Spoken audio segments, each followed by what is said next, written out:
Fuck.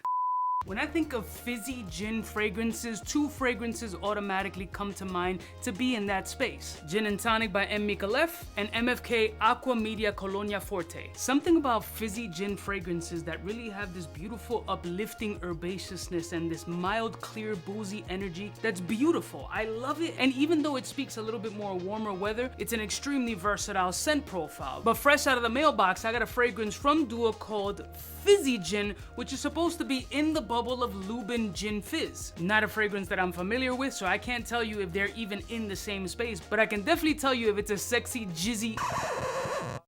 What the shit? But I can definitely tell you if it's a sexy, fizzy gin scent profile using these as a boozy gin fizzy perspective. That didn't make any sense. Let's just roll my music so we can check out Fizzy Gin by 𝗤𝗎 and see if it in fact smells like a fizzy gin cocktail.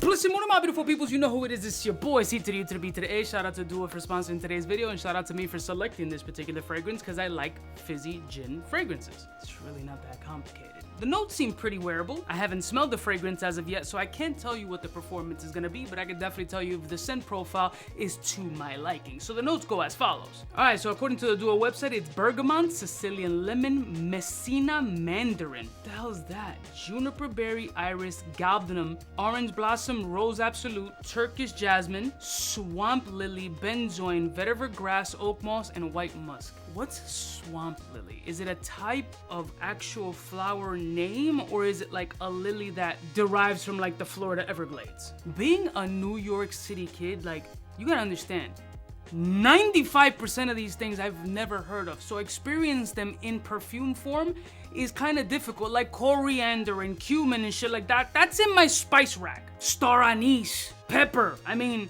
hello, but like musk, vetiver, bro, it gets complicated. Now gin, I know. Little Tanqueray. I have a very small period fucking with Bombay Sapphire. That shit was rough. Although the night that I had Tanqueray, it was a memorable night. Multiple people involved. What was that gin in the black bottle that was really good? Some bartender made me a cocktail uptown with the black bottle. Starts with an H. Henry's? Something with an H. Henry's. Something like that. Black bottle, round. That shit was delicious. But something about gin the next day kind of just fucked me up, so it's not, it was a small phase with the gin notes. But Tanqueray and Tonic, I had a moment with that shit. So let's see what kind of moment I'm gonna have with fizzy gin, shall we? All right, let's pull out the test strip real quick. Let's get some sprayration going on. All right, haven't smelled the fragrance. Let's see if we get a little bit of a fuzzy gin aspect, since this is supposed to be inspired by a Lubin fragrance, and I haven't smelled a Lubin fragrance in forever and a day, so I can't even say that they are one-to-one or whatever. So let's see. Unusual. The fuck is that? Okay, I'm getting a lot of citrus and bergamot, but I'm getting a little bit of a weird, dirty, soily smell. It's a little bit of a cumin-ish energy.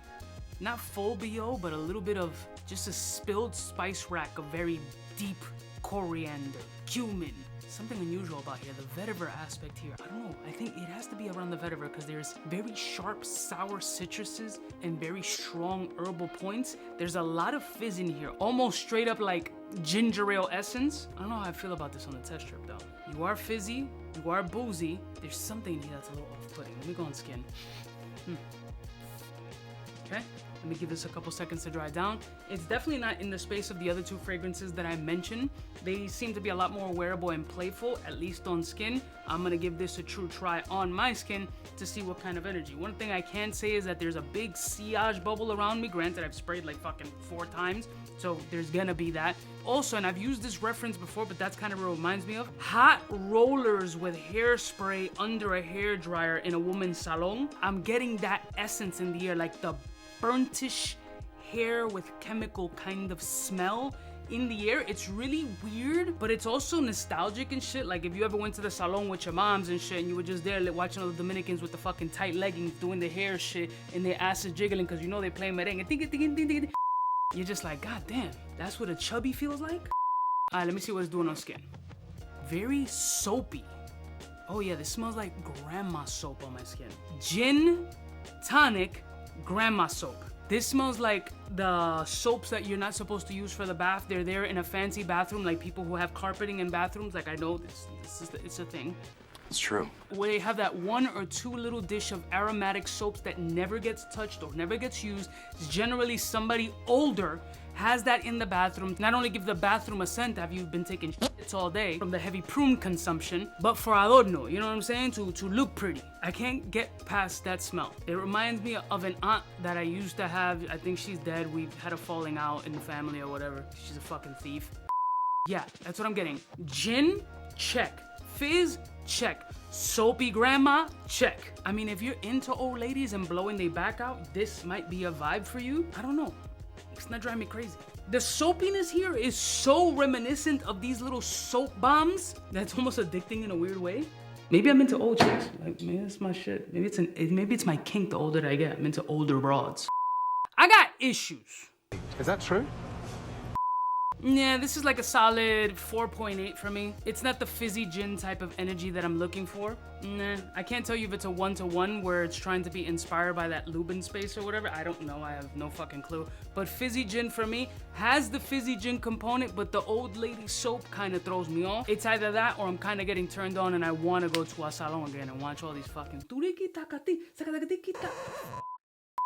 Maybe that's where the original like infatuation for like Spanish Dominican women and like tights and shit with the rolos in the air. They still doing your hair. Why they got rolos in their hair?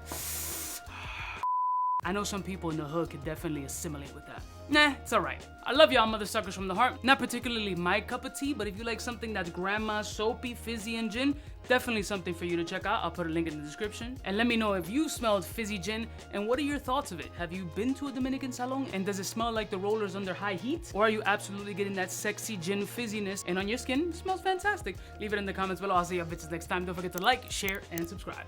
Smooches. For the fly gun holder, money folder, motor roller, start tack when it's time to call back.